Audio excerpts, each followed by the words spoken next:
Hi, everyone. Thank you so much for joining Commissioner Wilson's virtual office hours. Once in a while, the commissioner lets me take the virtual office hours off road, and we usually go and do tours or we find really interesting people in the community to interview. Today, I am absolutely honored to interview two of my role models. They are environmental activists who are absolute icons here in the community for animal rights. We have Katrina Shadix and Dr. Wanda Jones. Welcome. Welcome to the couch. Thanks for having us. So I'll tell you why they're my role models. Every single day, I wake up and I see roadkill. I see ecosystems that are completely destroyed, and I don't know where to put all that sadness and all of that energy. And my friends are tired of talking to me about it at a certain point. And so I always feel kind of like, hopeless if there aren't people out there just waking up every day, and as soon as their feet hit the ground, they are advocates for animal rights. And these two women right here are out in the community doing that, going up to Tallahassee, educating people in the academia world, educating people, anybody that'll listen. And they're working so freaking hard, and that's why I invited them to sit on the couch today. In lieu of Commissioner Wilson, she actually had a conflict, so I'm so grateful she let me interview you both today. We're happy to be here. Thank you so much for having us. Yeah. Thank you for caring. Absolutely. I just, I feel like more people would care if they knew what some of the solutions are, and also if they knew your personal why, so that they maybe could see how they feel and if it matches some of your personal whys, and maybe they can be inspired to do something too. So let's start with you, Dr. Jones. Maybe you can tell us a little bit about your background, your passions, and why you're here today. Well, first of all, thank you again for having me.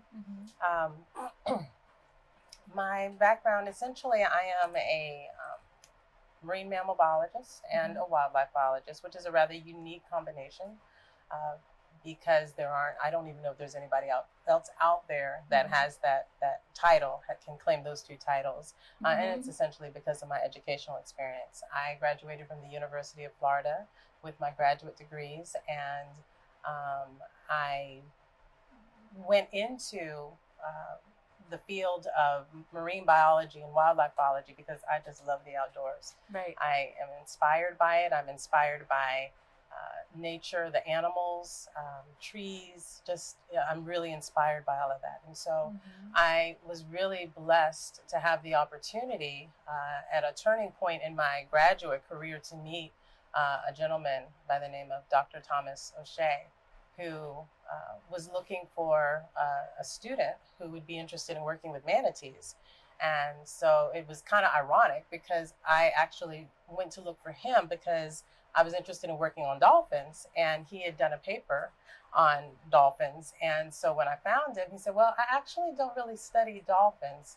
I just happen to be an author on the paper. But I do work with manatees, and we're looking for students to work with manatees. Would you be interested? And one thing I always tell people is always say yes. If it's something that's not going to hurt you, right, just say yes, because you never know what doors will open. And I was originally going to go to vet school, and the reason why I'd gone to get my master's degree was because that was a suggestion made by the dean. But I am so glad that he made that suggestion, because going into wildlife ecology and conservation, marine ecology and conservation, has been the best decision ever. And I really, really have been blessed to have the opportunity to work with manatees and to work with bottlenose dolphins, to work with the federal government. I worked with a elite group of manatee researchers called the Serenia Project. They worked for the Serenia Project. And oh man, they were just such dedicated people that they helped me develop my passion for the work that I do and that I have an interest in. Many of those people actually, it was a very small team of about 5 people. And they were basically pioneers, along with some of the early pioneers in manatee research. They developed the satellite tag technology. Exactly. They worked all of that out and were the first ones to do it. They were the first ones to start what was called the carcass salvage program, which eventually became the necropsy program that the FWC does now. They did the seagrass research that actually is really valuable if the decision makers would pay attention to the Right. data, to the science. Right. That is tremendously valuable information. And the Serenia Project did a lot of that seagrass information, a lot of behavioral work. I myself had the opportunity to do a manatee feeding preference study. So we were able to identify what are the plants that manatees prefer to eat and what is the nutrient composition of those plants. And so that, although that was, graduate research, and at that point in time it was placed on a shelf because it was interesting and people would incorporate it, but it wasn't really necessary then, because at that point the Serenia Project was doing such a great job of doing the research necessary to make conservation decisions that the manatee population was actually coming back from possible extinction, and they were increasing. Right. So my paper sat on a shelf. But now with the crisis that they're having over in the Indian River Lagoon, that information is tremendously valuable. So as the first African American woman to get a PhD in marine mammal behavior, the first African American to do manatee research, you were asking what is my why. I have a number of whys, but one of those is I take it very seriously in being a pioneer for young girls, for minorities within the field of both marine mammal biology, marine biology in general, because people never remember marine mammalogists. They always say, oh yeah, she's a marine biologist. So I was like, okay, yeah, I'm a marine biologist.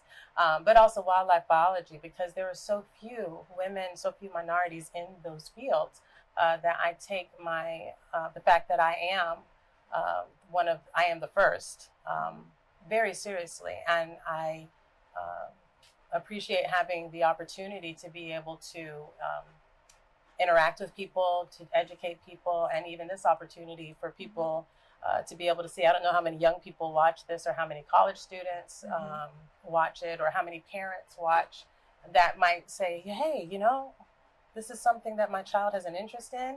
Here's a lady who actually does this, works with marine mammals, and can also work with wild animals on land. Hey, that's something my child could do. So that's one of my whys, I would say, and one of my passions, I would say, is it was being a pioneer has its challenges, and I did experience some challenges, but they didn't stop me from realizing my dream. And so now I have the opportunity to really be able to utilize that to help our manatees over in the Indian River Lagoon right now, because they're in a serious, serious crisis. Right. Well, I hope that our electeds from local all the way up to the state understand that we have assets right here in our community that could really be a help. Hint, hint. Before we dive deep into that, because I have so much that I want to ask you about, Katrina, can you tell us a little bit about yourself and your background and your awesome t-shirt? Oh, yeah, I can. And I just wanted to know, you to know for the record, you Yeah. may already know this, I actually asked the FWC and the governor to appoint Dr. Jones as the manatee feeding czar. Right. Because we need this very much. The program is struggling. They haven't prevented starvation. It's an experimental feeding thing, and we need someone with Dr. Jones' experience and passion, Right. and knowledge to get in there and get it done and prevent starvation instead of just experimental feed. But as far as my background goes, I'm a third-generation Floridian, native Floridian, out of Seminole County. My family moved to Chiliota. I don't know if you've heard of that, out in the rural boundary, in 1940 from Louisiana. Oh, wow. So my days were spent in Chiliota, waking up at sunrise, riding the bike out into the woods. We'd go down to the river, wander along the river, be home before dark. And so I've always had a connection with nature, with the trees, with the environment, with the animals. And at one point, what we would do out on the Econ River, there was this big tree branch that went over the river, and we would climb up on that tree branch, and we would wait for alligators to swim under us, and we would try to jump on their backs. Oh my God. So this was a 50-pound third grader. Oh my goodness, Trying you to wild. rodeo on an alligator. So that was my childhood. So the Florida wildlife is, it's embedded in my soul. And so always having that. When I went to college, I started off wanting to be a teacher, going for education. and there were major cuts to education. I go, I am not going to make any money as a teacher. Right. So let me go with my other passion. You know, one was teaching kids, the other was the environment. So I went for environmental science, graduated from Seminole State College with honors, started at UCF in the environmental science program as a major, and then so many student loans. I said, you know what, I'm done with college, and I found having that degree, there weren't many places that wanted to pay someone to save an animal or hug a tree, Right. or say what, you know, water quality, how important it is. So I actually bartended out of college, made bank, but stumbled into, you know, having my own nonprofit organization because of the bear hunt that was in Florida in 2015. Right. That was such a massacre. I actually quit my job in the medical field and started this nonprofit to, you know, I just realized all of the corruption that went into the hunt and with managing our wildlife and development. And it was just a calling, and I never had a job I loved so much. Right. You know, what is the saying? You don't work if you You love never your work a day. If you love what you do, you never work a day in your life. and that's false. Because I work about 24/7, so I don't get sleep. I've aged 10 years. I've never seen you not working, but it is Yeah. your life. It so. is. And Right. but the first time, I think, well, I've always loved manatees, but back in the late 80s, I was working at a bank right out of high school. That makes me 53 years old. I won't try to hide that. Do the math for you. And I was, for the bank, you know, we had to put our Christmas list, what we wanted. Right. And I put it that I wanted them to adopt a manatee for the bank. And so they did. That was when we got our Secret Santa presents. They adopted a manatee, and her name was Sweet Gums. And we loved her. I loved her, and it was just the best present ever. Back then, I think it was $10 to adopt a manatee. And a couple months later, I came into work, and the manager was like, "You come in my office." I'm like, "Oh no, I'm in trouble again for not wearing pantyhose." You know, I got in trouble every day. She called me in, and she goes, "I have bad news. Sweet Gums was killed by a boat." And I'll break down now if I think about it. And I broke down. She goes, "You can take the rest of the day off. What we already adopted her daughter for you."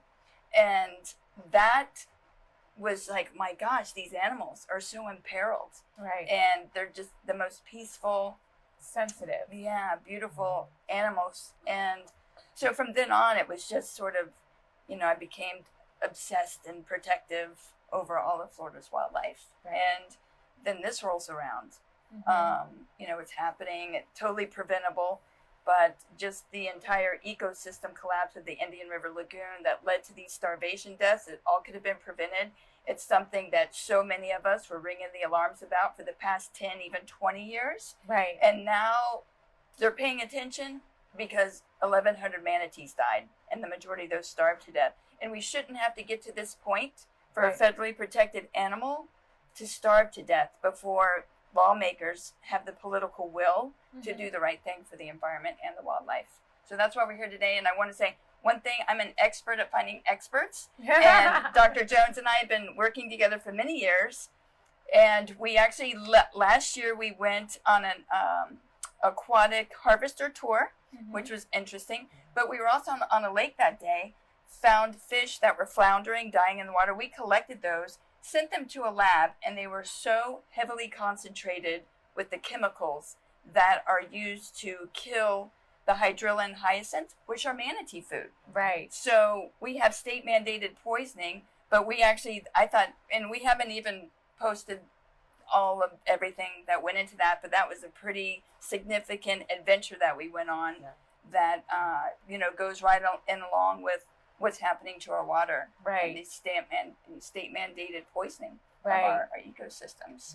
So, for those of you who are like, wow, this is a whole world that I had no idea what was going on.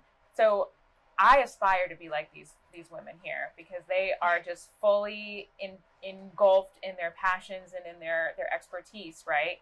But I didn't start out an extreme environmentalist. You know, I woke up one day and just got so fed up with seeing things that I had to get outside of my comfort zone and find people who were doing work And first it started with seeing a lot of roadkill, then it went into seeing a lot of deforestation and a lot of trash. And just before you know it, you start to really network and meet with people and start to learn through them. So just because you're hearing some of the things that we're going to talk about today for the first time, and it might feel really intimidating, that's okay. We're going to come up with solutions here today that we can drop in the chat. You can email district1@ocfl.net so that you can feel empowered to do something about it.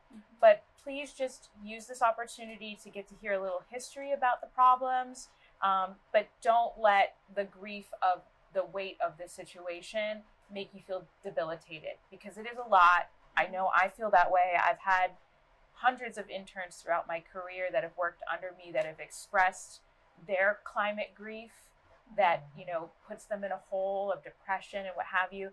Today's point is that we want to bring awareness to this crisis. We want to talk about the history of the problem, and then we want to give you solutions that you can take today and act upon. So with the history, did seagrass just start dying overnight and then all of a sudden manatees are dying? Like, what's a little bit of the background as to how we got here? Do you want me to talk about that? And then you talk about the wildlife part? Okay. So for 10 to 20 years, the water quality of the Indian River Lagoon and all Florida water bodies, but we're going to talk specifically about the northern Indian River Lagoon because this is where the manatee starvation is happening. Right. For 10 to 20 years, that water quality has been declining. And experts did water tests, and what caused the decline of the northern Indian River Lagoon specifically was human sewage, the nitrogen and phosphorus coming from human sewage. And there's certain tests that can be done that does a DNA test that says, okay, this is from humans. It's not from, fertilizer is bad. We know that. But the main cause is human sewage. And the catalyst, or I would say the final nail in the coffin of the Indian River Lagoon was in December 2020, the city of Titusville had a 7 million gallon raw sewage spill into the Indian River Lagoon. This instantly created that fish kill, and shortly after that, manatees started dying in vast numbers, and their deaths were determined to be starvation. So when that sewage, and that wasn't the first time, there's constantly sewage spills from water treatment plants, and there's also leakage from you septic just posted tanks. one in Seminole County the other day. That The is city of Winter Springs. very recent. And it's amazing that this is Florida, the United States of America. You would think we're a third world country with all of the sewage going into our drinking water and our aquifer. It's really incredible. It's a nice way to put what's going on here. But so when the spill happened, it creates what a lot of people have heard of, blue-green algal blooms. And that creates a layer on top of the water, and it blocks the sunlight from going to the seagrass, which is on the bottom of the river. That's what the manatees eat. That's their main food source. So when the algal blooms happened from the sewage spill, it killed the seagrass. And then if you kill off a food source, you're eventually going to kill off that manatee. But that's the history of the water degradation. Right. And then I think Dr. Jones is better to explain the technical part of how the manatees died from starvation. So the one of the things that many people don't know about the Indian River Lagoon manatees is that they've been studied since the 70s, the 80s. There's such a plethora of information about them. One of the, I think, most important studies was one done by Dr. Chip Deutsch and other members of the Serenio Project back in I believe that study started in the 90s. It was a 12-year study it was with the satellite tags that I was mentioning earlier. And basically, they had a number of satellite tagged manatees that they followed around for 12 years or for at least as long as they had their tags. And when they lost their tags, they replaced it so they could continue following them. That enabled them to be able to see where manatees were going throughout an entire year. And what they learned was that manatees have a very strong site fidelity. What that means is that in the wintertime, wherever it is that they go to stay warm, because manatees cannot tolerate water that's below 20 degrees Celsius, which is about 68 degrees Fahrenheit. If they're in water that's colder than that for too long, then they will start to get sick, and they'll get something called cold stress syndrome. And if they cannot make it to warm water, or if they're not rescued within, several days, then they will wind up dying from CSS. And so they have to be at warm water sites in the winter. At one point in time, when our weather was a little bit more predictable, it was a little bit easier for them, because they knew they would go to the warm water site, and it would be cold maybe for a day or two, but at least they had the opportunity to be able to go out and forage for most of the winter. Now we get all these cold spells that come down, and again, they're for a few days, but sometimes they're not. Like this Thanksgiving, it was actually it was so cold that the water temperature stayed below that comfortable temperature for them for about 2 weeks. And so they were in the warm water refuge for quite a while. Ordinarily, in an ideal situation, or I should say before the seagrass died in the IRL, the manatees would stay in the warm water, because it's usually cold for a day or two. So they'd stay there, and then they would go out and they would eat the seagrass, and they'd come back in the evening when the temperature started to drop again. And then the next day, go out and eat again. So the seagrass meadows were such that it sustained the population. Of course, the population grew, which is a good thing, and they continued to graze on the seagrass meadows. But one of the things, because I've seen people say, oh, well, the manatees ate all the seagrass, and that's not the case. One of the things they found in some of the seagrass studies was actually because manatees and seagrass have co-evolved together for millions of years. It's not just a relationship that came up 100 years ago. These two species co-evolved over millions of years. And so there actually is a benefit to the manatees grazing on the seagrass in terms of helping the seagrass to grow more lush in some cases. So the problem is, once the algae blooms came along and killed off the seagrass, and then the algae would also sink down and start to decay, which creates all this big whole nutrient problem.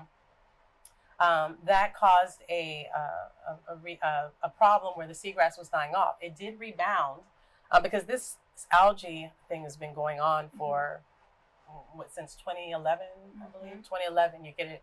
Algae blooms, and then they disappear, algae blooms. But the impact that it had on the seagrass was that it eventually caused it all to die. So these manatees who are coming in the wintertime were dependent upon that seagrass. That's all that pretty much grew in the IRL. You have seen them in recent, like last year, when they couldn't find anything to eat, nibbling on the lawn, on people's lawns. Like if they could get to the edge of a house that might be on the water, and they were eating the grass off the lawn. That was the first time I saw that. That was the first time I knew something was wrong, because people were sharing like, look at this manatee nibbling the grass. I'm like, that's not normal. No, that's desperation. That's desperation. Yeah. Yeah. So one of the problems for this population is that it's not just, at this point, it's not just that they can't find seagrass in the wintertime and then they can go out during the summer and get fat like bears. Manatees don't work like that. They don't go out and eat and store it up and then they're okay for the winter. Right. They eat and they process it as they need it, because they're animals that, as they've evolved in areas where the weather was usually pretty consistent in terms of its patterns. So what's happening with the IRL manatees is they're part of the East Coast population. You have your East Coast population, your West Coast population. IRL is part of the East Coast. When they leave in March, April, when they leave the IRL, they will go out to the East Coast. Some will disperse up north, like Chessie, the manatee that a lot of people know because he traveled up north. Well, he is one of these manatees. And so he would leave and travel to the north along with some other manatees, and they'll go up to Georgia, North Florida. Other manatees will travel down south. Before we had all of this rampant development, we had lots of seagrass meadows that were all along the East Coast, all the way down to Biscayne Bay. But because of human development and the sewage problems that come with it, the change in the hydrology that winds up changing the composition of the water that the seagrass is growing in, you get all these algae blooms. Seagrass beds all along the East Coast are dying. Right. So therefore, what used to be huge meadows that would sustain this population and helped it to grow, now those don't exist anymore. And again, not because the manatees have eaten it all, but because humans have caused so much damage and water pollution that the seagrass can't grow. And so these manatees, what is really of concern, I mean, all of it's of concern to me, but what a lot of people don't know and need to be concerned about is that it's not, the picture that's being painted of these IRL manatees right now is just that, oh, they came in for the warm water and they're starving because there's no seagrass, and so they're going to be fed and this is going to fix the problem. That's not the case. These manatees are coming back malnourished. So they didn't go out after last year when we had the unusual mortality event and they were starving, didn't have anything to eat. Those that survived went out in the warm weather in the Still summer hungry. and everything, still looking for food, not finding enough to really be able to build up their body condition or their reserves during the summer. So they're coming back not as healthy, fat manatees, bouncing manatees. They're coming back as malnourished manatees who still need lots of food and nutrients. And so when you're malnourished, you already have a weakened condition. You're coming back, you're coming to a place that has no food at all. And so manatees, need to be in the warm water, but at the same time, some of them are desperate enough that they're going out in the cold water and looking for food.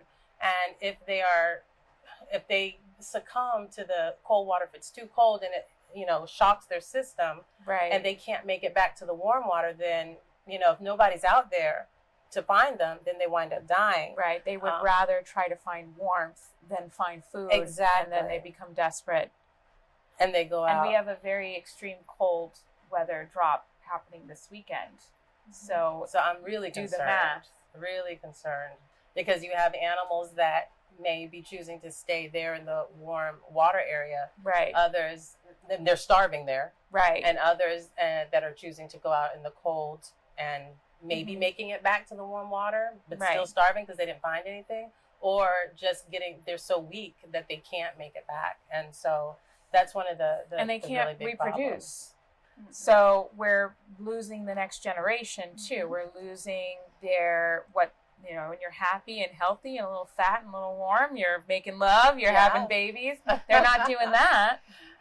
The thing is if I looked at all of the necropsy reports from Right. last year, there were babies, neonates, ones that were only a few days old, that had died. There were Right. moms that were nursing that had died. There were juveniles, which are the teenagers Right. that have died, And adult this- males. So it's the thing about manatees is it takes them 6 years to reach reproductive maturity. Wow. And they only have one baby most of the time. Sometimes they have calves, but the second one doesn't always survive. So that was one of the problems in the beginning when they were on the brink of extinction, was they have such a slow reproduction rate. So now you've got this event happening where you have a mass die-off that is going to take this population years to recover. And that's one of the concerns, is this becoming a local extinction event, because Right. they lost 1/3 of their population last year, and this year coming back malnourished and then not finding anything to eat. And what is being provided is not the most nutritious food. It's not the kind of food that's going to really help them recover and get back to being healthy. They need freshwater plants like hydrilla and water hyacinth, because that has the fiber, it has the nutrients. The study that I did looked at that. I looked at the nutrient composition of romaine lettuce versus hydrilla, water hyacinth, and a few native plants. Hydrilla, water hyacinth, much, much more nutritious than lettuce. Lettuce pretty much just provides them with water, but Right. no nutrients. And we spend hundreds of thousands, if not millions of dollars spraying and removing these invasive species in other areas, but it's just not making it full circle back to the animals in need. Maybe, Katrina, you're up in Tallahassee, you're going to county commission meetings. You're like screaming at the rooftops. How far back have you been doing this type of advocacy, and what has happened behind the scenes at the state level? Well, as far as wildlife advocacy, that goes back years and years. But Yeah, for most- the manatee for the die-off manatees. So what specifically. happened last January, the end of January, my environmental attorney barges into the office and said, "We've got to feed the manatees. They're starving." I'm like, "What are you talking about?" And the first article had come out about manatees starving to death. Right. That started a 1-year battle, uphill battle, to try to get help for them. And because rationally, what do you want to do when you have a federally protected species starving to death? Right. What are we morally obligated to do? Feed a starving animal. Mm-hmm. Well, not only are we morally obligated, it's a violation of the Endangered Species Act to not feed the manatees at this point in time. Mm-hmm. And we'll go into it later, but that is the basis of our lawsuits Right. for the manatees. But so back in January, we see the articles start pouring in. They're starving to death. Mm-hmm. We immediately get, I called Congresswoman Stephanie Murphy, because I'm on her environmental advisory board, and I said, hey, this is going on. You know, we need help. They're a federally protected animal. You're a federal congresswoman. So immediately she got us on the phone, and we asked for a unusual mortality event to be established. And that is the first step in being able to take more aggressive action to prevent starvation or to help animals that are experiencing an unusual mortality event. So she managed to get that for us. Once that was determined, and in the meantime, coming up to that determination, I'd been contacting the Florida Fish and Wildlife Conservation because they're the ones responsible for managing our wildlife. And I had just been hammering them from day one. We need to feed them, we need to feed them, we need to feed them. Here's a plan. Let's save money and save lives. Let's harvest that hydrilla and hyacinths from the freshwater areas where they eat. Right. It's also important to remember 1/3 of the Indian River, northern Indian River Lagoon manatee population lives there year round. So, 2/3 get to escape the starvation, not having any food. But the third that's there year round, they needed to be fed. This shouldn't just be, when the migration comes in November. Right. But basically, I asked them, by November 1st, have a feeding program in place that prevents starvation. And due to red tape and government, backwalking and every excuse in the world, that feeding program was not put into place until the end of November, when our 60-day letter of intent to sue was filed, Right. which demands an emergency feeding program. Mm-hmm. So January 2021, Yeah. all these articles are coming out. People are outraged. There's a lot of coverage. Mhm. You're knocking on doors. You're trying to lobby for the manatees. You're Yeah. not hearing any plans surface. You're not hearing any type of traction. Right. You're contacting Congresswoman Stephanie Murphy. Mm-hmm. It takes all the way until November 2021 for them to even enact some Yes. level of a plan. And how effective is or was that plan? Well, not too much so far, which is heartbreaking. Another important part is we did take 160 jars of dirty Indian River Lagoon water. Stell Bailey, she's a Brevard County resident. She loaded up the jars. I met her on a rainy, stormy day over in Titusville. I got the jars, took them to Tallahassee, and put an information sheet with it. Put these manatee stickers on it. Save the manatees. The piece of paper was a dead manatee. And it was saying what they can do, what bills they can support to clean up the water, to help the manatees. And apparently $8.2 million was designated for the manatee situation. However, none of that money was to feed the manatees. It was water improvement projects, which we need, like oyster planting, clam planting, seagrass replanting, converting septic to sewer. Those are all amazing things, and we need them done. But emergency right now is feed the manatee and prevent starvation. Right. Then clean up the water, and then add the oysters, the clams, and the seagrass once they can grow in the An clean water. overlapping phased plan that happens all the multi-angled. time. And guess what? We're the United States of America. This is Florida. We can do all that. It doesn't Right. have to be one or the other. Right. So anyone that gives any excuses, well, this is, and that's what we've gotten for a year, are excuses. And the most logical, cost-effective, and scientifically proven way to save the manatees is to give them what they eat in the wild, which is the hyacinths and the hydrilla. And that can be mechanically harvested, that can be trucked over to them and given to them. But there is a Brevard tax group that is giving the FWC a hard time about adding more nutrients into the lagoon. Well, why weren't we worried about the sewage nutrients? And there's also a difference of nutrients. Right. Nutrients from plants that actually clean and filter the water is totally different from nutrients from human sewage. Yeah, and chemicals from our toilets. And so, even, chemical fertilizers that are applied on lawns, I've read some articles about the fact that human waste actually has an expedited reproductive feeding of bacteria.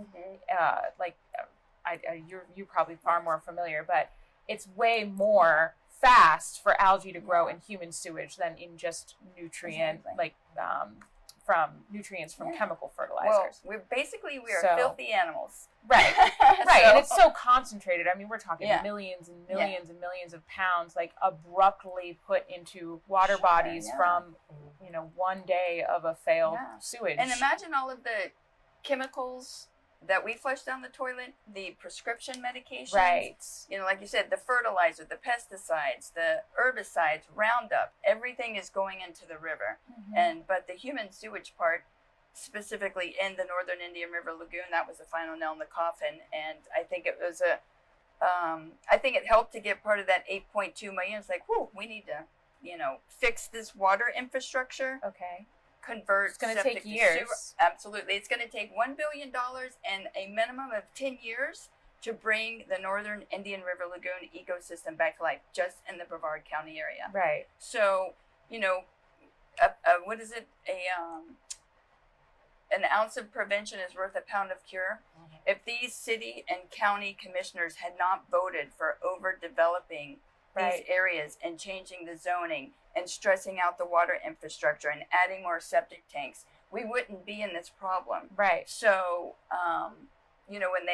when you talk about the cost of something, there's a lot of externalities that aren't figured in. And this is it right here. Right. This is our $1 billion punishment for what, bad growth planning. And it may cost us money, but it's cost manatees their lives. And manatees aren't the only species dying. Right. There's other federally protected species in the Indian River Lagoon that are gone. Right. The fishing population, shrimping population, crap. Everything is crashing. Right. So we can talk a little bit about that, because I feel like when you say costs, when we're sitting behind the desk here in local government and we're talking about costs analyses and we're talking about data and reports, the life of a creature that is even endemic here to Florida is never factored at the cost or the true value.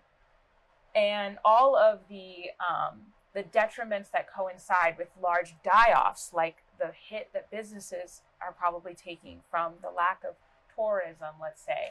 It's costing jobs. I know that we really care about the animals and the ecosystems that are at risk, but there's other people that they're looking at the bottom line of different businesses and industries that are all going to take a hit. Well, the fishing charter industry, these boat captains taking people out to catch fish, they've been eviscerated. Their businesses, their livelihood. And in the past, you've seen a lot of boating industry or fishermen not particularly like the manatee. Right. So they might support downlisting the manatee, like what happened in 2017, which, as we know, they were wrong. And explain listing so that people who don't understand what that means, explain the downlisting. So the manatees were an endangered species. They were federally designated as that by U.S. Fish and Wildlife at the federal level. And then in 2017, after a successful campaign by the boating industry, their protections were downgraded to just threatened. They were threatened species. And that was one of the first things not only we asked for, but other organizations asked for them to be immediately upgraded back to their endangered species status. That hasn't happened yet. Why? That is a signature on a piece of paper. Right. It's a status. And for that not to have been done immediately, as soon as the unusual mortality event was issued, their status should have been upgraded. So, but getting back to the fishing industry and the boating industry, not particularly fond of manatees and pushing for that downlisting.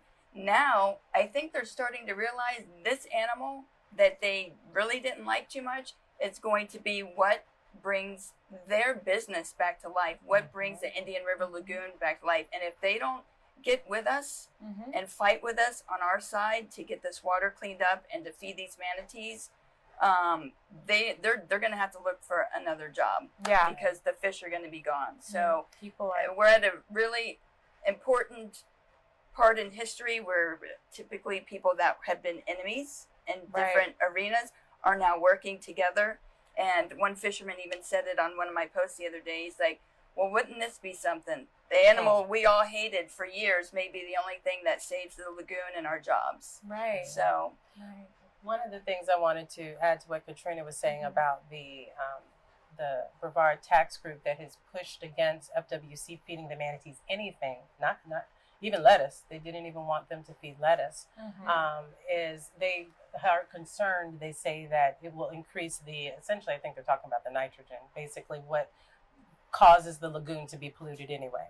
Okay. I think what they have not considered, because their concern is that if hydrilla and water hyacinth, if FWC brings in hydrilla and water hyacinth, there'll be little pieces of hydrilla that go floating around, and then it'll start to grow in the lagoon. Right. Well, first of all, I guess they don't think about the fact that there are boaters who don't know anything about boating, who go from a freshwater lake filled with hydrilla.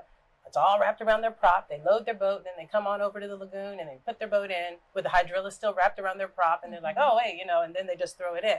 That puts more hydrilla in there than would be there if the manatees were fed hydrilla, because the manatees are so hungry. They are not, when I did my feeding study, they loved it so much. I would watch the manatees. If there was a little piece that went by, they'd go get it. Right. So there was nothing left. They're full-time employees. They are.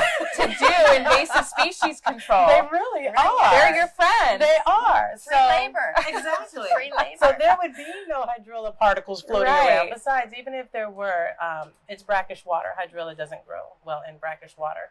But the thing is that the small amount of what they call nutrients that would be remaining there, because as the FWC is doing their feeding program, they're having to collect any lettuce which is a lot because the manatees don't like the lettuce, they're not eating it. Right.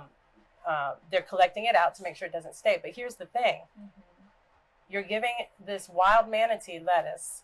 They don't eat lettuce because they don't recognize it. People I've seen on her posting on her site saying, but they eat it in captivity. I've seen them at SeaWorld eating it. Well, that's because those are manatees that are being rehabilitated, and by the time you see them, they've usually been there for about 3 or 4 months. They learn from other manatees that, this is something that I can eat. Right. But when they came in, rehabilitation experts and manatee experts will tell you, wild manatees coming into rehab don't eat lettuce readily. They have to get to the point where they're like, this is something I can eat. So in this situation, we can't afford to wait for them to realize this is something we can eat, because they are literally, they haven't eaten for weeks. So they are literally starving. And here's the thing. If these manatees don't get the food that they need to help them survive, they're going to start dying in even larger numbers than they're dying now. And the thing is you don't ever hear about exactly how many are dying. We have been able to kind of keep up with ones that are being pulled out, and Katrina can talk about that whole situation. But what I want to focus on is the ones that are being pulled out, there might be twice that number that are out in the lagoon, that because there's nobody in the lagoon boating anymore, because there's no recreation out there, nobody sees them. So those bodies are basically out there decomposing in the lagoon. Right, and I've sent you guys videos from people who have sent me videos of just corpses just washed up. And so if we're not even accurately saying how many COVID deaths there are across the state, I can only imagine how low 1,300 dead manatees last year probably is in comparison, in retrospect, to the real number you all are seeing. Exactly. And now you have, these are 1,100, 1,200, 1,400 pound animals that are dying. Right. So this Brevard tax group is worried about these little sprigs of hydrilla where you have maybe at some point soon you're going to have maybe 100 manatee bodies rotting in the lagoon. That's adding so much more material to the lagoon that is basically polluting it, because the crabs are gone. The crabs are scavengers, and they would have eaten the bodies, but the lagoon is so polluted, there aren't any crabs to be able to break those bodies down. So they will have a much bigger problem if they don't give these manatees the hydrilla and water hyacinth that is much more nutritious for them. It's a lot. This hydrilla actually is related to seagrass, so it's got the fiber, the fiber that manatees need. If this Brevard tax group doesn't, back off and let FWC do what they were going to do, because originally they were going to feed them hydrilla and water hyacinth, and this Brevard tax group said, "Oh no, we don't want that in the water." Well, they're going to have a bigger problem if they have hundreds of manatee bodies in the lagoon, because one, it stinks; two, that's bad for tourism, and three, it just really creates a much larger pollution problem. Right. So this is very frustrating because at the state, I'm seeing bills that are getting filed every day that are just mitigation bill. I mean, just absolutely That's the insane. worst. They're just popping off and doing the craziest stuff that's just outlandish.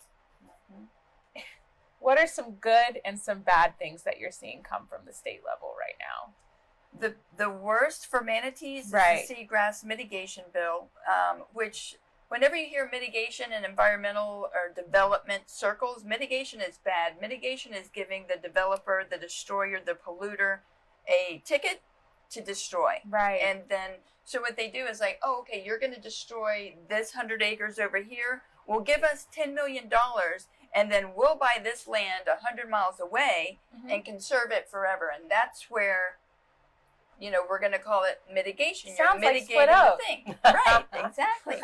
So I've always asked when they give, when our city and county commissioners say, oh, well, they're going to mitigate the damage, I always ask, well, do the birds and the bears and everything know to travel 100 miles away to the land that was purchased to replace the land that was just destroyed? No. This is, it's a sham, it's a shell game. I can't even believe it's still legal in this day and age. But lo and behold, some lawmaker came up with a seagrass mitigation bill. So destroy the seagrass over here, but plant it over here. Or they do some bond trading for mitigation that doesn't even end up mitigating anything in the state. It's corrupt. It's shady. This bill needs to be shot down. And luckily, at the state level, Representative Randy Fine, who's in Brevard, is very much opposed to that bill. Great. And Randy has done, or Representative Fine has done a lot with the Indian River Lagoon. So I think he has a lot of influence, and he will be able to get this shot down. I think he even did an editorial in the Orlando Sentinel recently about how bad the seagrass mitigation bill is. Commissioner Wilson just texted and said, you guys are doing great. And she said that she hasn't been able to listen to everything, but you're amazing. She wants to meet you. So we'll have to do a follow-up. Hi. Hi, Commissioner Wilson. We love you. We're just talking about the state legislation and how much fun we're having talking about that. But I think that's one of the worst. Now, last session, they did an amazing job at allocating money for septic to sewer conversions, seagrass replanting, oyster, but a lot of great things. But we have to remember, none of that can be done because the Indian River Lagoon is too dirty for oysters, clams, and seagrass to be planted. We have to remove all of the pollution first, and the biggest part is getting that septic to sewer conversion and getting better infrastructure for those water treatment plants to clean up the water. We want to feed the manatees, clean up the water, then restore it. So it's a 3-step, 10-year, $1 billion project. And the thing about that, from the wildlife perspective, the manatee perspective, is this need to take care of this population is not just this winter. It's going to need to happen until the lagoon gets to the point that it's healthy enough to support seagrass growth. So one of the things I would love to see is a legislator come up with a bill that, what did I call it? The manatee, I don't know, Manatee Protection Act? I think it was the Manatee Starvation Prevention Bill. Oh, yeah. Starvation Prevention. We want to call it Starvation Prevention and not a feeding program because you can throw 2 heads of lettuce out there and say, oh, we're feeding. Yeah. That's a headline. I saw a lot of headlines. It was like, the feeding program has started. And I'm like okay, wow, what a great picture. Exactly. Right. Only, in one of the articles even said less than 50 are eating. And I'm like, okay, well, less than 50 means it could be 3, could be 5. Yeah. But overall, when you're talking about 400, 500 animals at this at the FPL warm water area, 3, 5, or even 50 eating, and the rest still not eating and starving is unacceptable. Exactly. Right. And and I want to make it clear that FWC is doing the best with what they have. Right. You know, with getting the pushback from the Brevard tax group, they have been in constant contact with me. We have weekly updates. They have been very accommodating with, you know, taking my requests. Like, please do this and do this and do this and expand the feeding to different areas and incorporate this. And they really have had very productive conversations. However, the people in charge, you know, the biologists can't make those decisions. You have a lot of FWC biologists that are heartbroken. They cry Right. themselves to sleep at night. This is not what they wanted to do for Right. their job. They're not the enemy. So for Right. bureaucratic, you know, decisions to be, you know, handcuffing them on a job that they know they could do better, it's just heartbreaking for them. And I really hate to see a lot of the animosity toward the FWC on this particular issue, because the manatee biologists are doing a great job. The FWC law enforcement is amazing. And now there's plenty other time to nail them on other things they're doing wrong, but on feeding the manatees, they really are doing the best they can. If we can just get the Brevard tax group to stop the pushback on giving them the hydrilla and the hyacinths, I think you and I would be. Oh, yeah. We might get 8 hours sleep one night because Maybe. Yeah, Maybe. Oh, but Oh. to know, do you want to see how many animals are there? Right. But they don't show this. We actually have a drone pilot, and a lot of higher ups have not been happy with the footage that we've got. But Sure, let's do. So this was just one aggregating herd. Can you see that? Yep, Okay. Yep. Yeah. And actually, that's only, I'd say, about a third of the animals that were there, because as I was looking at the footage, as we were looking at the footage, and the drone kept going and going, and I'm trying to count, because as a biologist, Yeah. that was one of the things that we did as a running project. They were the first ones to do aerial surveys. So I'm going as the drone is moving, I'm counting, I'm stopping. I'm like, oh my gosh. And I texted Katrina, like, Katrina, there's 300 animals here, and I'm not even done. And so, you know, I'm counting and counting. So in the end, I stopped at 400, but there were many more animals there. And that was on November 27th. So, and that was when we had that 2 weeks of cold, and then it warmed up again. So now with what we've had over the past, you know, few weeks and more time for manatees coming from the south to get here, you know, there are more there than 400 at this point. Right. And what's So, sad and each about one this- eats how much now? 100 pounds of vegetation a day. A day. 10% 10% of their body of their weight. body weight. Okay, so So- 100 pounds a day Yeah. for Times 400. over.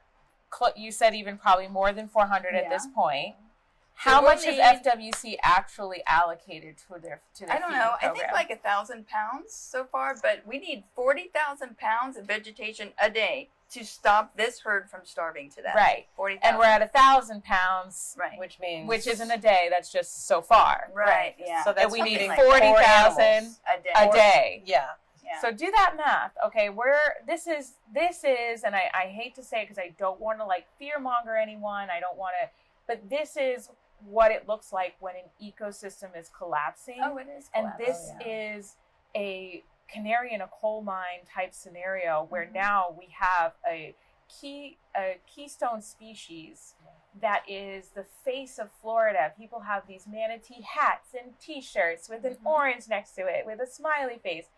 This is a mass extinction event that could mean that for years to come, my future children aren't going to know what a manatee even looks like. Yeah. And that's something that should ring in the ears of these elected officials who can make a couple calls and call FWC, or right now it's budget season up there at the state. They could be talking about the $1 billion that they need to completely rehabilitate this area. And actually, speaking of that, the 8.2 million, Katrina and I were talking, and one of the suggestions that I had was, okay, so this money is dedicated towards rehabilitating manatees. So you've got the Northern Indian River Lagoon. You've got, at this point, let's say we're still going with the number 400, but please understand there are way more than 400 manatees there right now. Right. In the past, during the aerial surveys over the plant, in better years, they've counted as many as 2,000 manatees at that location in one cold spell. So there's a lot more than 400 there right now. Right. But make this area, because ideally, because they're all starving, they all need to be rescued, but we cannot rescue 500 plus manatees. So make this area, make the Northern Indian River Lagoon, do a nice little portion of it, turn it into a rehabilitation facility. Instead of trying to pick up manatees as they're called in, instead of having manatees die because nobody sees them dying or suffering or sick, and therefore they don't know, nobody's there to call the FWC to say, hey, come rescue this manatee. Make this area, this whole entire area, a rehabilitation facility. Therefore, you could allocate that $8.2 million to this area, turn it into a sanctuary, much like what they have at Crystal River, where they have the cordoned off Three Sisters Springs. You cannot, no people cannot boat, they can't swim, they cannot go into that cordoned off area, Three Sisters Springs. So create the same situation in the Northern Indian River Lagoon. Have different areas where use the data. We have 12 years of data showing where these manatees go to eat during the wintertime. Right. So cordon off the areas that you already have the data showing that they utilize, or at least try to when there's seagrass there, and make those little cordoned off sanctuaries and put food there when the weather is warm, so that the manatees are moving around the lagoon and are able to find food. I realize that, people are going to have an issue about the channel, because there's that big channel going through and people aren't going to want to not be able to use that, and there are compromises. But turn a major portion of the Northern Indian River Lagoon into a sanctuary, a rehab facility. Get that hydrilla water hyacinth in there. Use that $8.2 million to harvest it, because there are mechanical harvesting companies that are looking for jobs right now. They have employees that need to feed their family, but this is the slow season for them. The state could hire these mechanical harvesters, get the hydrilla and water hyacinth from lakes and areas that have not been sprayed. Stop spraying, because one of the things Katrina touched on, and I'm sure she'll talk about it more, is we've got the seagrass loss here. So these manatees, when they go out in the summer, there's no seagrass, then they can eat hydrilla and water hyacinth. But the hydrilla and the water hyacinth is being sprayed to death. It's not there. So that's one of the reasons these manatees are coming back malnourished. They can't get seagrass, they can't get hydrilla, they can't get water hyacinth, because U.S. Army Corps of Engineers, DEP, contractors, FWC. Water management districts. Yes, water management districts are killing the hydrilla and water hyacinth that the manatees need desperately to eat. So you've got a multi-pronged problem here. That is why these manatees keep coming back every winter in poorer and poorer body condition, because they can't get what they need. So that $8.2 million, I know that when they think of rehab, they think of SeaWorld and Jacksonville and Lowry Park. Yes, give it to them, but still, you've got 500 manatees that need to be rehabilitated, 500 plus. Rehabilitate them right there in the Indian River Lagoon. Use that money, harvest that hyacinth, hydrilla and water hyacinth, get that to the manatees. Get your rescue people, your veterinarians out there, so that if there are animals that need help, they can, provide what help they need, and triage, get those that absolutely need to be sent to rescue areas sent. But there is a solution. I read one of the FWC officials said, we can't feed them all. Yes, you can feed them all. It is completely doable. You just got to get that Brevard tax group to get their foot off of the neck of the FWC, and let them feed them hydrilla and water hyacinth. Yeah, because the price to pay is just way too high, and I know from doing conservation work in college how much money natural land areas have to spend in order to remove different invasive species, and sometimes they say spraying is the fastest, cheapest way to get something done, and we all have this idea in our minds that a lake needs to be perfect with absolutely nothing but grass all the way down to the shoreline, but it's like it could be a cost savings to mechanically harvest across the state and then have these zones that are like these rehabilitation zones that they could just drop off.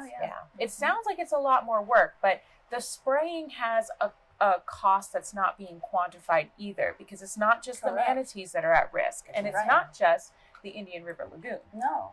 The spraying is happening all over the state, and like Dr. Jones said, it's the U.S. Army Corps of Engineers, the FWC, their private contractors, private companies, St. John's Water Management District, all of the water management districts. Who did I leave out? Anyone? I mean, we got are them all? here at Okay. Orange County, they spray. Right. Oh, that's the thing. Our city and county governments spend millions of dollars every year spraying our lakes and ponds. We don't even know what's going on. Right. And that's a whole other issue. But a good news is that there is a spray ban on aquatic vegetation in the Blue Springs region, and that is to help the manatees survive.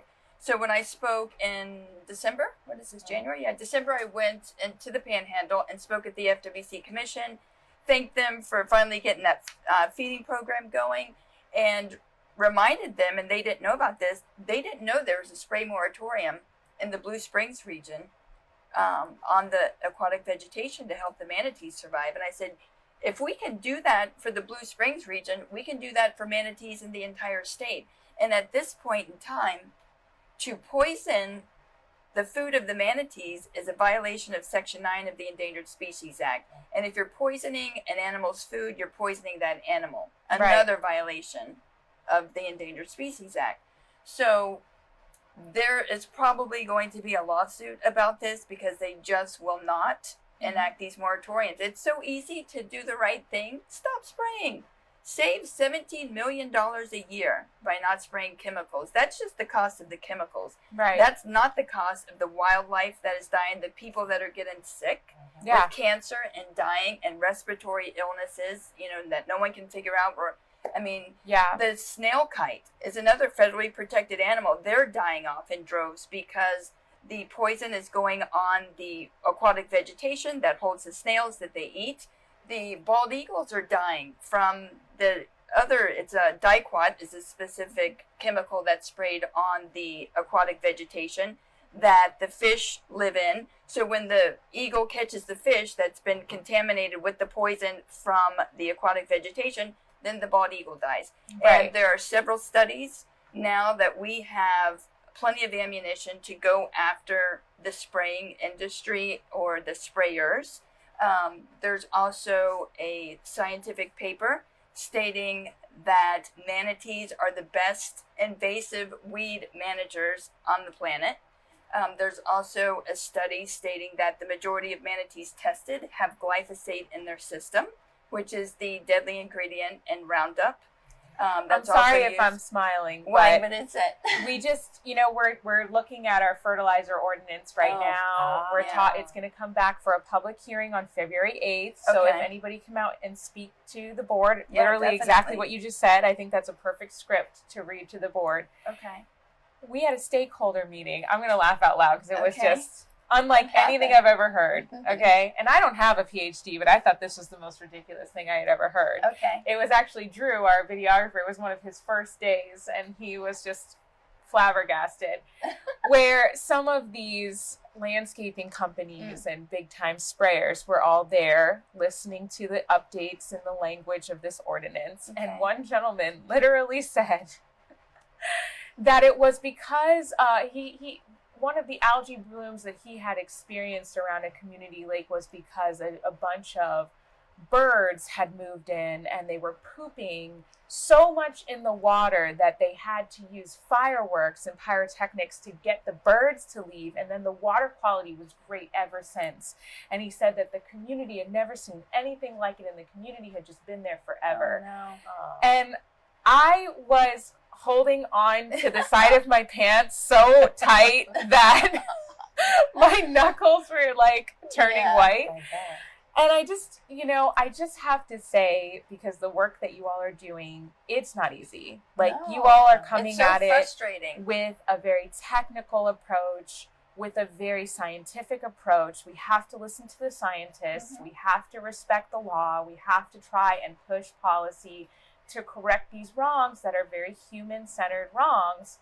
But, spiritually for me, and I'm sure for a lot of you who feel debilitated, it's devastating because these animals are like gods to me. When I see something as beautiful and as delicate as a manatee, and I see all of the species that are in water bodies like this, I think it's my job to protect them. It's a moral obligation that we have to protect these ecosystems that we're a part of or not using, like consumers, it's not money. Natural resources are a part of us. We are inside of an ecosystem. So you would think it would be common sense that when we are doing something like voting to deforest a wetland or voting to, create a comprehensive plan for our urban, design for humans, that we would take into consideration the ecosystems that are directly impacted by those votes that are happening right here in this very building, across every county, every municipality, and at the state. However, what I'm seeing and what we talked about off of the camera was that if we're not talking about the costs and the long-term costs of not acting, this is one cost. But you brought up the sickness, and you brought up a lot of other issues with property values going down, ecotourism going down. Yeah. What is Florida going to look like in 20 years? I guess I'll focus on two things. One, first I'll say sinkholes, because that's a big, my friends will tell you that's a big thing for me is sinkholes, because as I look at the number of people who are moving down to Florida every day, or every month, every week, every day. Every week there's like 1,500 people moving here every week. And they're drawing from our aquifer. Aquifer is where the water source for all of Floridians basically is it's underground, big, huge underground river. And so that's where we're drawing water from. But the thing is that aquifer is what supports the ground, essentially all the different layers of ground that we have. Being a native Floridian, I remember when we had like that sinkhole open up. Was it Winter Park? Right. Yeah, like this just opened up overnight. Yeah. And they talked about exactly how all of that worked. So I think of 20 years, I'm thinking, we'll have a lot of sinkholes. Right. Because without the water being replenished, it used to be before we had so many people, it would rain a lot, as you all know, in the summer. Yeah, and it would help replenish the aquifer. And we had just enough people that they were pulling from it, but we could replenish it.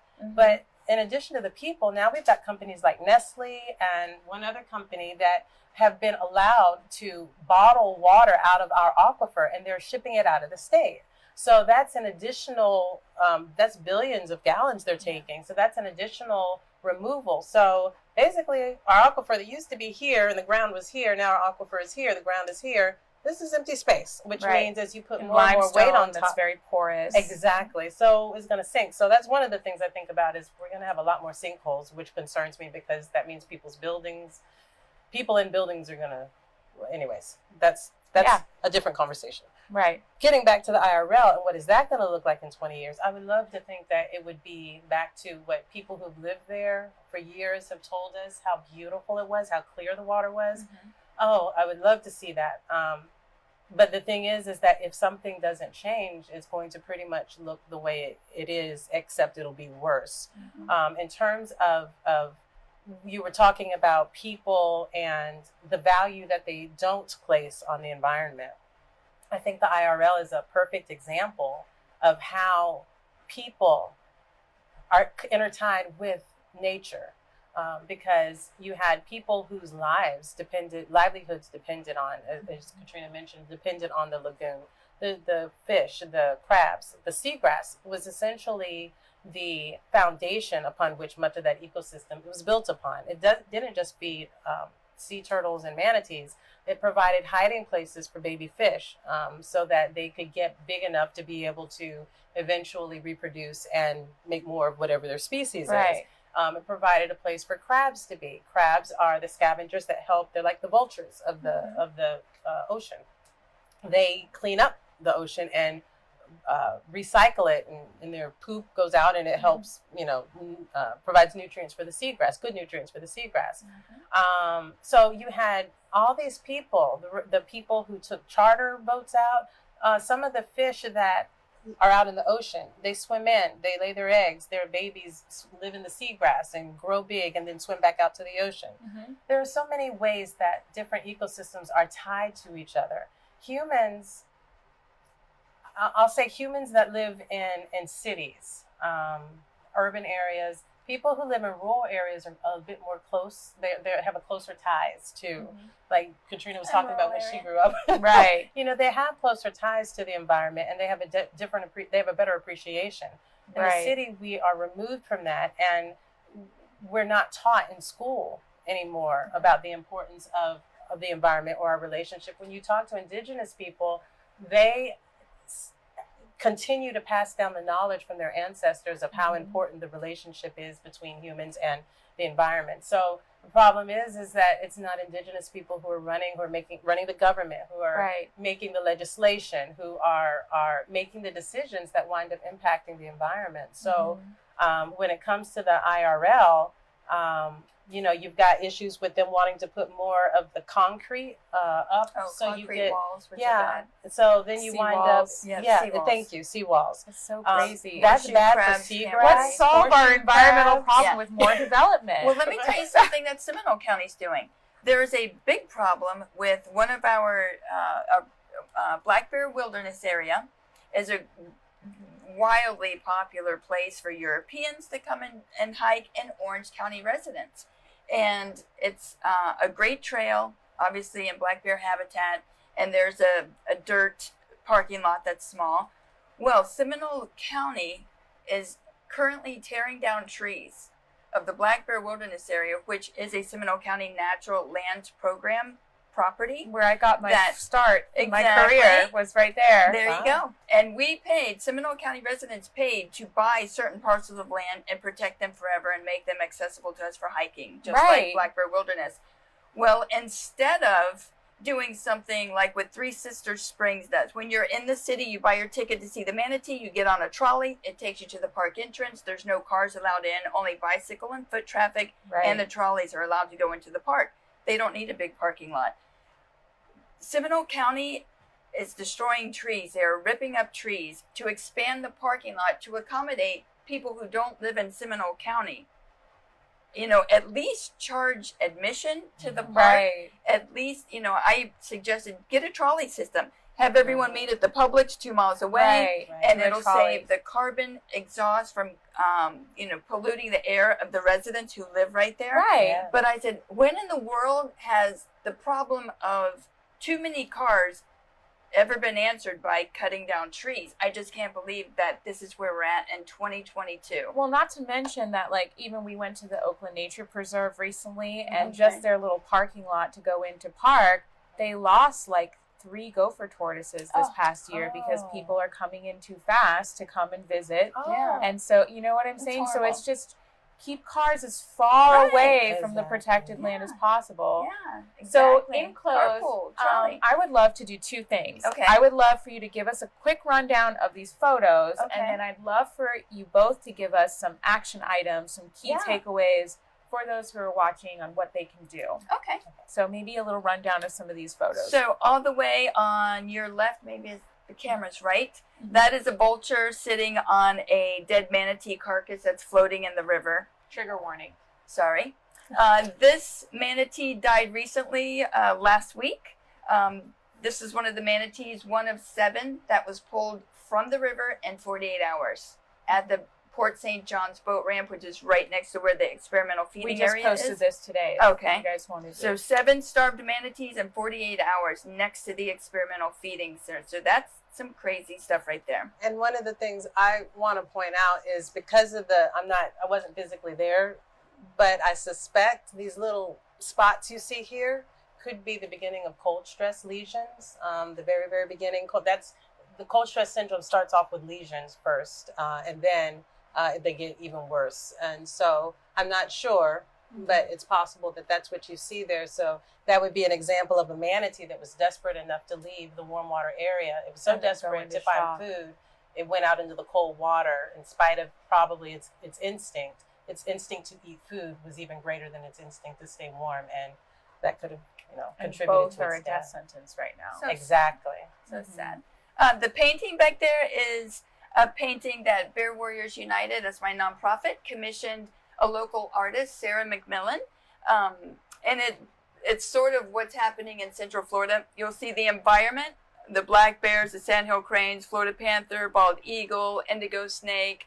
And we'll post a picture of gopher this tortoise. after so Okay. people can see. But they're all going in, and the manatee right there in the middle. They're all going into a grinder, and you have the Profits. sugar industry, a politician, a developer, and oil grinding the meat grinder and turning our environment, our wildlife into dollars. Right. And sand, like a barren sand. So they can go on their giant super yacht Right, and yeah, it's leave crazy. us as we sink into Exactly. the limestone abyss It's so of horrible. the sinkholes. So, and this is the same manatee, just a different angle.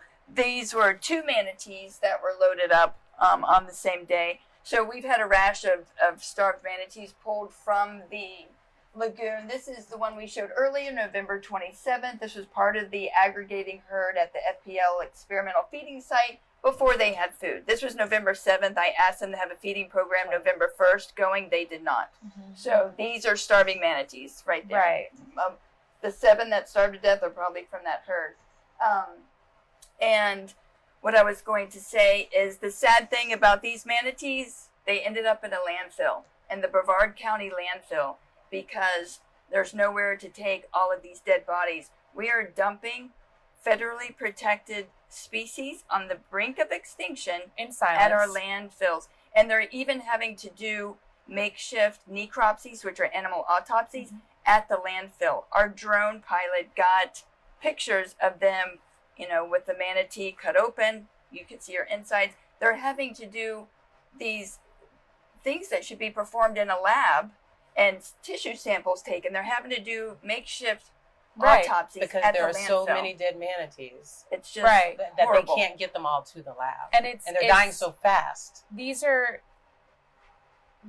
precious species that should be respected. Exactly. Our water should be respected. Mhm. Our ecosystem should be respected. I know Commissioner Wilson, she's up there every single 2 weeks, and we're seeing wetlands Yeah. getting chipped away at And and rezoned deforested and rezoning dredge of filled. rural areas, and we're seeing transportation plans that are stretching so far and paving more roads that are just going to facilitate more rapid growth that is so far outside of the urban area that we have to be car dependent. So it's more emissions. It's just like a very corrupt, downward spiral of decision making that is Yeah. it makes people like us, environmentalists, sick to our stomach. Yeah. And one of the Constant things battle. that people don't realize, there's an increase in people who have respiratory diseases Right. and other illnesses. They may think that it's caused by, maybe I've been around secondhand smoke or this or that. A lot of people don't recognize that these increase in diseases that we're seeing, especially the respiratory illnesses, are actually caused by the loss of our wetlands. Right. Because those wetlands, those especially wetland forests, the forests she's talking about, they were the one barrier that was helping to keep the air clean, and therefore, because that's what we breathe, we were breathing clean air. But you remove the trees, you remove the shrubs, you remove the plants, you just lost your best protection for your air quality. Right. And so the air quality here is decreasing, but because the illnesses are ones that are slow. It's not like it all of a sudden, oh my God, I got asthma, the day after they cut down a tree. Because it takes time, people and medical people aren't necessarily associating all of this development with an increase in different illnesses that people are having, even with water. When water has pollutants in it, and even though it goes through the treatment process and all of that, still, Yeah, it 90% of our people. water bodies are contaminated. Yeah. And, we don't really have comprehensive treatment programs to get our water bodies to be back.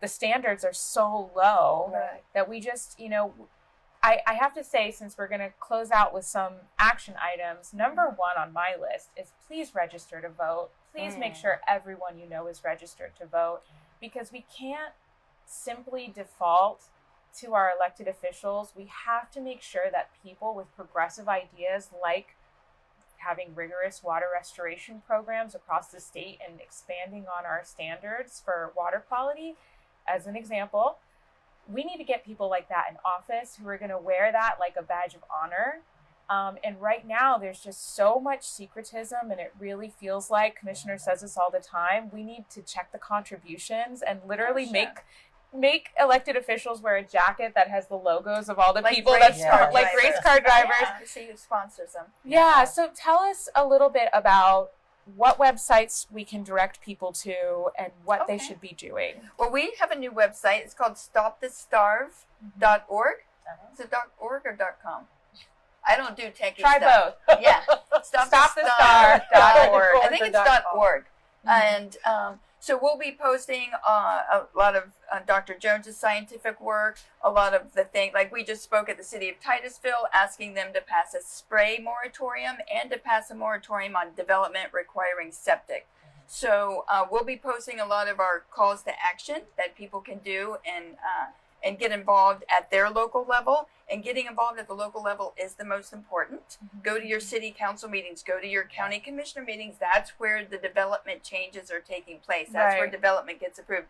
Our senators, our governor, our house reps have zero to do with that lot across the street from you full of trees turning into a warehouse. Even though they are trying to preempt us from doing everything. Right, that's true, they are. They are trying to even stop us from being able to do our own state, like, declaration of emergency. They're like, now everything needs to go to the state. Lord. It's getting crazy up there. But I want to say that there are we don't have to reinvent the wheel here. There's so many cool things happening right now. And if our government and if our decision makers gave the chance to these great industries and great businesses, what I call ethical capitalism companies, if they gave as much support as they do to the developers that are destroying, we'd be in such better shape. But there are, for example, there is Biosphere Organics, and instead of hiring those chemical lawn maintenance companies that put the fertilizers, pesticides, and herbicides on the lawn that end up in our rivers, killing our manatees, killing our all of our wildlife, killing the water bodies themselves. They do lawn maintenance with organic matter, and their lawns are 10 times greener than the ones treated with chemicals. So that's one biosphere. There's another thing called earth ships, and these are houses that are made from tires from the landfill. They're completely self-sustainable. They have a gray water catch system, so they're not drawing water from the aquifer. The water is used 6 times before it goes out on like a fry board, almost a solar panel, where the sewage is just disintegrated with heat. Right. So there's no septic needed, no water treatment plant needed. It stays a constant 68 degrees. It's powered by solar. There's people that are building eco-cities and eco-centers that are completely sustainable, eco-respectable, and it's a way to replace all of the sprawl. You know, we're going to have to be more dense in our cities, stay out of the wooded areas. Like unlearn all of the bad human behavior that we've done. Does take everyone getting involved, voting in commissioners like Nicole Wilson, who has been a blessing to the entire Central Florida as far as I'm concerned. If we could clone her and put 5 of her on every board, it would save our environment and our wildlife and our state. And along with voting, you know, hopefully people like y'all will run for office, you know, have that passion. I've ran twice and lost twice, but I have a thick skin. The third time is the charm. Yeah. I'm too busy to run the third time, but run for office. I'm serious. And your ego can handle it if you lose. It's not the end of the world. It only, you know, strengthens you. And what about email? Should people be emailing and calling their local reps and any other groups that might be giving FWC a hard time? Yeah. We'll post that all on our website. Who to contact, what to say, when to contact them, why to contact them. So we want to make it as easy as possible for people because I've noticed in all these years people say, well, what do I say? So we want to give you the message, the addresses, and all you have to do is do a couple clicks and you have just taken a big step into getting involved with the process and making your voice heard. Right. And one of the most important things I think is when the call to action is put out, oftentimes people say, okay, I'm going to do it, but then they continue on Facebook looking, you know, how you get involved with everything else and they forget. One of the most important things is for you all to actually email these people. Right. You know, I know we've been asking people to email Governor DeSantis and ask him to please issue a state of emergency for the manatees and the Indian River Lagoon. If he It's an election acknowledges year. this in an election year, he could be a hero, but he's choosing to ignore this and not even bring it up, and that's not good. He could really take this and run with it and get so many Democrat votes if he just said, hey, the manatees are dying, this is how we fix it, we're going to give them their natural food. It's so easy. All he has to do is make one phone call and the problem's fixed. Yeah, you Right. know? hydrilla and water hyacinth, that fixes the problem. Yeah. And would it be helpful for them to email the Brevard County Commissioners and ask them to talk to the Brevard Tax Group and get them to stop, putting Mhm. pressure on the FWC? Yeah, about Right. the nutrients. Yeah, so emailing the Brevard County Commissioners. And we'll put that on the website too. Great. Yeah. Drew, you Exactly. had something to say. I just wanted to confirm it is stopthestarve.org. Okay. yes, thank you. StopTheStarve.org. Stop the starve. See, we have a So- fact checker Yeah, live, thank ladies and you. gentlemen. Checker. And Yeah. one of the other things I do want to say is I know it's hard. I know it's really hard, but it is important that people don't go and get water hyacinth and feed the manatees because it is against the law. It's against the federal We law. don't have money to bail you out. No, sorry. And I know it's hard. But please, we don't want anybody to break the law by doing that. Right. But by what you can do, again, is, email, do the emails, make the calls. And that with enough people, if we get enough people who are doing that, then it can get, like she said, it's an election year for DeSantis. So, with that, then that could definitely has the potential to make a difference. And so I guess the last thing I just want to say on behalf of the manatees are, for those of you who have ever been around them, who have ever seen them, they're just the most magnificent, gentle animals that you will ever see. I don't know, even people who've never seen a manatee before, they're like, oh, it's kind of ugly. But as they keep looking at it, they're like, oh, well, it's kind of cute. Yeah. And I don't know. It's a any- sea oh, I cow. think they're adorable personally. Oh my gosh, yeah. And I, think that this is a species that really is a canary in the mine, but also I think that it's a species we can't afford to lose. There are no other marine mammal herbivores. This is the only marine mammal herbivore, the Sirenia in general, the only marine mammal herbivores in the world.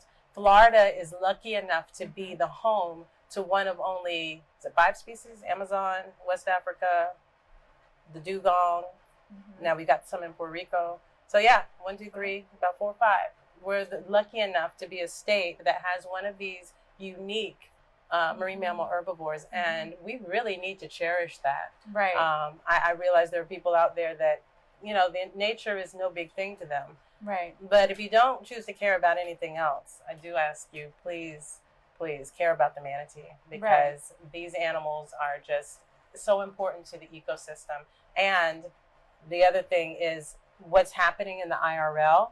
If things don't change when it comes to the loss of seagrass beds all around the state, the continuous spraying of their food, the IRL is just the beginning. Right. This is going to start happening all across the entire state of Florida. So right now, the Brevard Tax Group has an opportunity by backing off of FWC and letting them feed the hydrilla and water hyacinth.